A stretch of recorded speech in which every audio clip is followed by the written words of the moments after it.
Assalamualaikum warahmatullahi wabarakatuh. Selamat malam, rahayu rahayu buat kalian semua yang ada di seluruh Nuswantara ini. Perguruan Asma Allah mengucapkan minal aizin wal faizin, mohon maaf lahir dan batin jika saya selaku guru besar dari perguruan Asma Allah memiliki kesalahan yang tidak disengaja maupun disengaja. Saya mohon maaf lahir dan batin di hari ini juga, dan selamat berjumpa kembali dengan saya. Dan maaf saya jarang live untuk saat ini. Pada kesempatan malam hari ini saya ingin memberikan sedikit wawasan, mungkin supaya kalian dalam mempelajari ilmu itu dengan mudah dan langsung bisa merasakan. Mungkin para alumni maupun para klien-klien yang ikut menyimak, silahkan. Yang jelas ini sangat membantu supaya kalian bisa lebih paham lagi apa sih keilmuan itu. Jadi begini, pada dasarnya orang kan pasti ketika memaharkan bertanya apakah ilmu ini bisa mustajab atau bisa tajrib. Itu mungkin sangat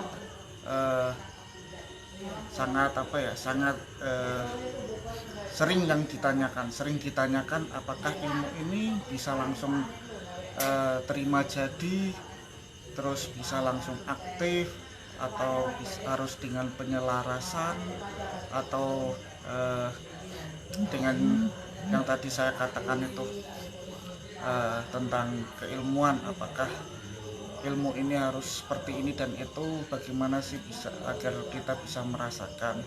Jadi begini, ketika kalian memaharkan itu sebenarnya faktor untuk keberhasilan dalam belajar yaitu satu keyakinan. Nah, tanpa adanya keyakinan, ilmu tidak akan bisa mustajab ataupun tajrib. Ketika sudah keyakinan betul-betul mantap, mapan dalam hati, maka akan mancinglah atau sirnya ilmu tersebut. Lalu yang sering ditanyakan itu, kenapa ilmu itu kalian mempelajari ilmu sering gagal? Itu sebenarnya bukan kesalahan dari ilmunya atau sanad ijazahnya. Yang harus kita koreksi itu adalah diri kita sendiri. Contoh, ketika kita datang ke kiai, datang ke ulama, mereka kan sudah ibaratnya sudah mengkhatamkan atau mempelajarinya lebih dahulu daripada kita yang mempelajari. Ketika seorang ulama atau seorang kiai itu memberikan atau mengijazahkan ilmu kepada seseorang, sudah tentunya ilmu itu kan sudah digunakan, sudah dibuktikan. Lantas ketika diijazahkan kok tidak berhasil, nah pertanyaan itu mungkin selalu mengganjal di dalam diri kalian. Nah, yang harus kita ketahui bahasanya, ketika kita ingin belajar, jangan setengah-setengah untuk mempelajari suatu keilmuan. Harus niat, nekat, tekad, dan harus yakin dengan ilmu yang sudah diijazahkan. Lalu ada enggak, banyak yang bertanya lagi, ada enggak ilmu yang tanpa penyelarasan? Saya rasa ilmu itu pasti ada yang namanya penyelarasan. Ada yang 1 hari, ada yang 3 hari, ataupun ada yang 7 hari. Apa sih gunanya penyelarasan? Mungkin kalian sering banyak bertanya. Penyelarasan itu gunanya untuk memanjingkan, memenepkan suatu keilmuan yang kita dengan media kapsul atau media transfer energi dari seorang guru ke muridnya. Diamalkan, ketika kalian mengamalkan harus bersungguh-sungguh secara perlahan-lahan dalam mengamalkan. Saya jamin itu pasti akan berhasil. Nah, kembali lagi ke topik kenapa mempelajari ilmu sering gagal, yaitu tadi poin-poinnya sudah saya jelaskan tadi. Kalau ada ilmu tanpa penyelarasan, saya mungkin itu bukan ilmu, karena pada dasarnya ilmu ya itu ada dibagi menjadi dua. Karena dalam Jawa itu mengatakan ilmu itu kelakone kanthi laku. Kalau mau ilmunya bisa mustajab, ya dengan cara bisa dipuasakan. Dengan cara seperti apa? Mutih, pati geni, ngerawat, atau puasa melek, atau Senin Kamis. Itu jika seseorang masih ingin mempelajari dengan cara seperti itu. Namun kebanyakan yang ada di lapangan, yaitu kebanyakan mereka mempelajarinya dengan kirim paket dengan pembantunya media kapsul. Itu jelas media itu kan bisa ditransfer, energi itu bisa ditransfer dengan media apapun ya, dengan media apapun. Jadi tidak jadi masalah mau batu apapun itu, mau bisa dengan batu akik aja bisa ditransfer energi, bisa menghasilkan sebuah energi untuk keselamatan, anti tembak dan lain-lain. Sama seperti halnya media, mau itu kapsul, itu zaman dulu mungkin nggak ada. Zaman dulu itu zamannya orang betah dengan yang namanya lelaku. Dia harus tapa berata di gua, harus puasa pati geni, puasa mutih bertahun-tahun untuk mendapatkan atau menguasai ilmu. Kalau dengan zaman sekarang kan hanya sebenarnya dengan transfer energi itu sudah cukup, atau media kapsul. Itu dengan cara diwiridkan secara istiqomah. Seperti itu. Jadi mungkin kok saya belum bisa merasakan, kok orang lain bisa merasakan. Nah, itulah kebanyakan orang kepekaannya itu belum terbuka. Caranya bagaimana? Perbanyak meditasi. Meditasi itu seperti apa? Banyak guru-guru yang mau mengajarkan asal mau bertanya. Ada pula mengikuti training untuk yang pengen mempelajari meditasi. Semeditasi itu apa? Kan seperti itu. Sebenarnya meditasi tujuannya itu kan untuk menenangkan, merilekskan tubuh kita agar batin kita sama pikiran kita itu nyawiji, seperti itu. Kenapa sih dibutuhkan butuh rileks? Karena ilmu itu bukan seperti kita membaca buku atau membaca koran, setelah itu ya sudah, kan gitu. Jadi pada dasarnya ketika kalian ingin belajar, niatlah yang kuat, yakin, percaya dengan guru yang sudah mengijazahkan.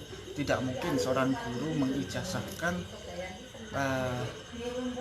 ilmu tidak mustajab atau tidak tajrib, kan seperti itu. Mungkin kalau gurunya Google mungkin itu untuk tentang keilmuan. Mungkin ada yang ingin ditanyakan, silakan bertanya, nanti mungkin akan kita share lah, kita di sini share untuk apa ya, supaya pemahaman wawasan itu bertambah. Jadi itulah keilmuan. Kan banyak yang bertanya, apakah ilmu ada penyelarasan? Tentu ada. Karena tanpa adanya penyelarasan itu bukan ilmu bagi saya, itu menurut saya, nggak tahu bagi mereka. Tapi pun kalau memang ada yang belajar ilmu tanpa penyelarasan, mungkin saya bisa diajak lah ke sana.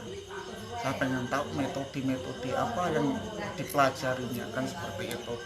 Karena belajar hipnotis itu kalau langsung seketika tanpa belajar pun juga nggak akan bisa, itu menurut saya, kan gitu. Nah, bagaimana sering gagal, ya kita harus berbenah diri saja, bukan karena dosa, tapi karena beban pikiran aja, seperti itu. Nah, jadi kalau kita belum bisa merasakan, ya belajar untuk bermeditasi terus dan terus. Tidak mungkin ilmu itu tidak bisa mandi atau tajrib atau mustajab, kan seperti itu. Nah, terus topik oke, sebelum itu ada yang mau ditanyakan, silakan ditanyakan.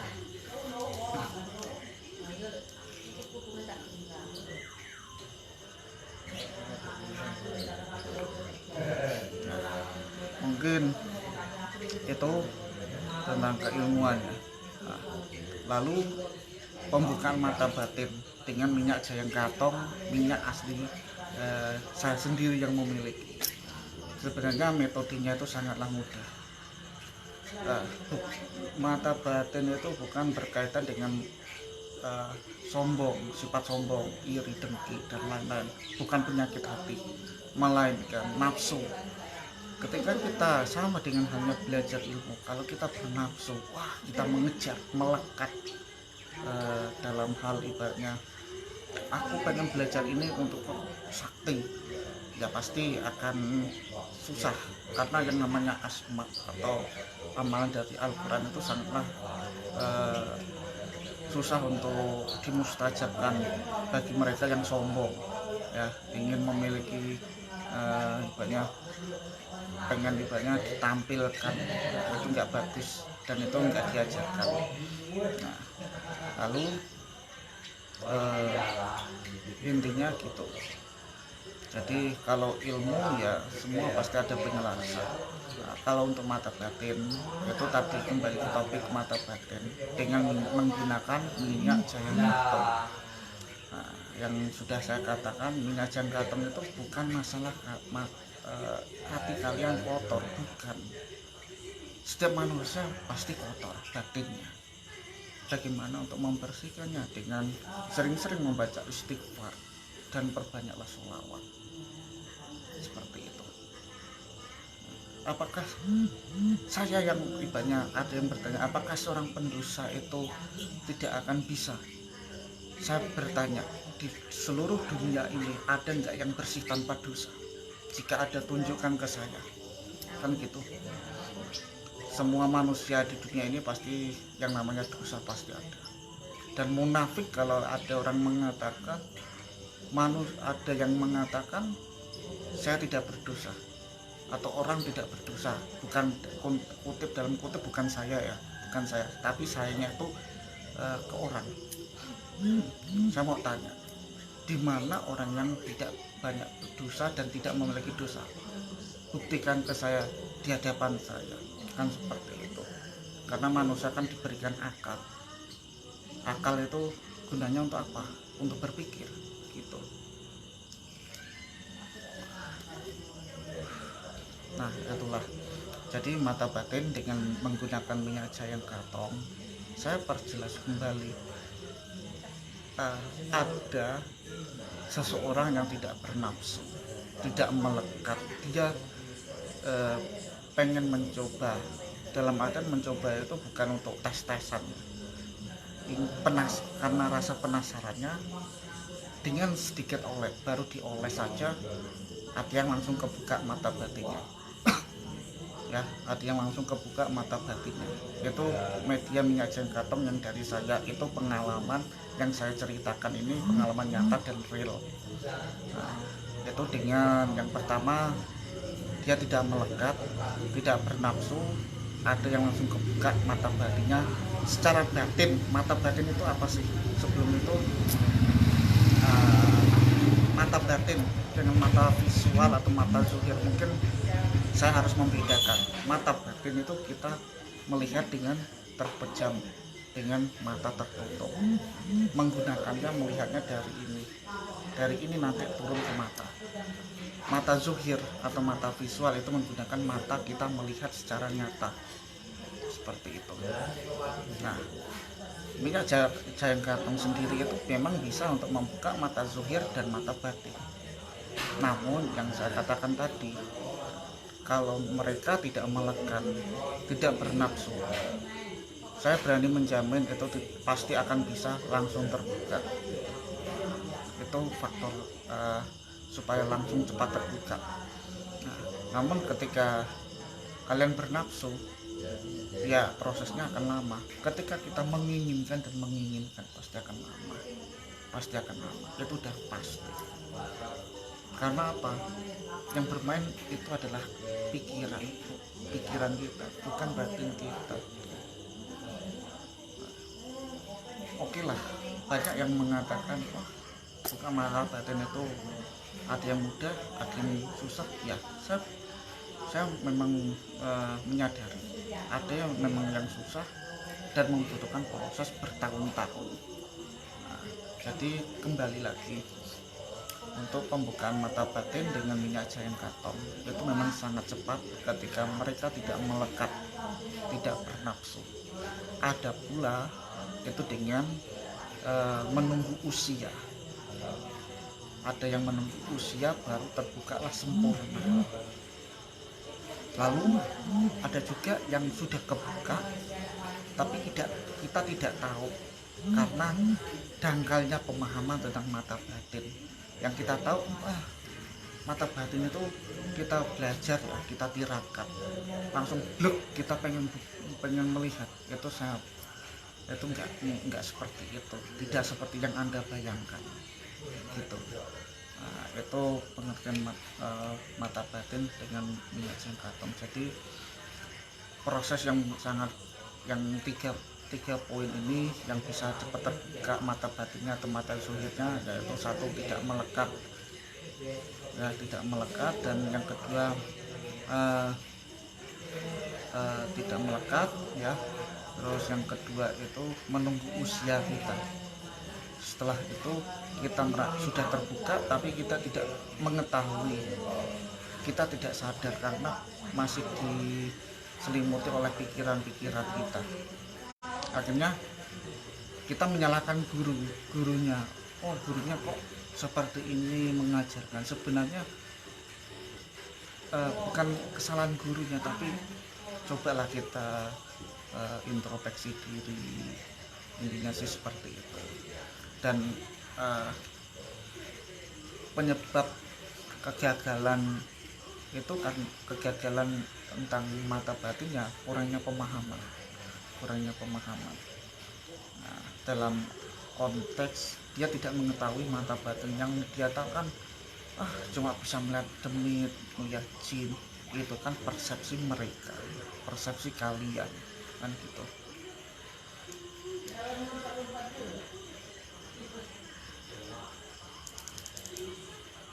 Nah, persepsi kalian seperti itu.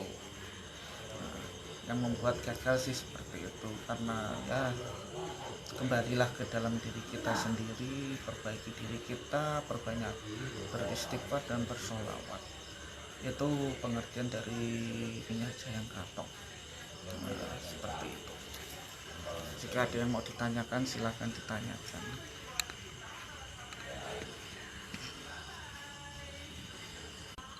Ya baik, maaf ya, saya izinkan saya ijazahkan untuk membuka mata batin itu amalkan ya Allah ya Latif, ya Allah ya Latif. Jangan terburu-buru membacanya, tapi perlahan rasakan aliran energi masuk ke dalam tubuh kita, seperti itu.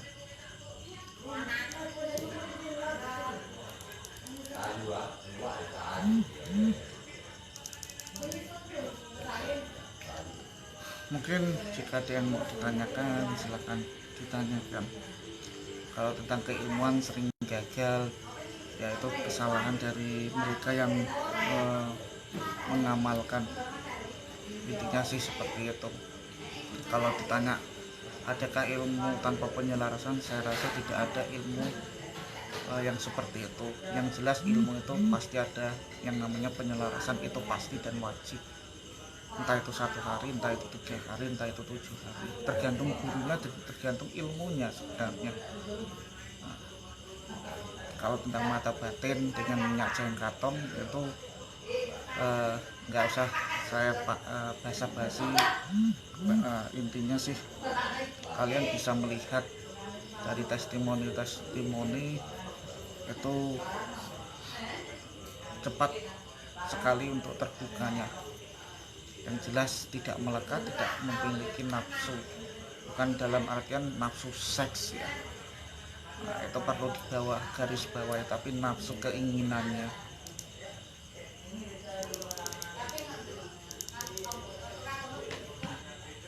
Monggo silakan, jika tidak ada ya sampai di sini saja, karena saya nggak mau panjang lebar bicaranya. Yang jelas intinya Anda pahami, Anda simak lebih baik, Anda simak baik-baik, nanti pasti akan paham apa yang saya maksud. Salam rahayu kinasih buat sedulurku semua yang ada di seluruh dunia. Saya selaku guru besar perguruan Asma Allah kembali mengucapkan minal aizin wal faizin, mohon maaf lahir dan batin jika saya ada kata-kata yang salah, mohon dimaafkan karena saya manusia yang penuh dosa dan saya manusia yang pernah banyak salah ke kalian semua. Baik, terima kasih. Wassalamualaikum warahmatullahi wabarakatuh.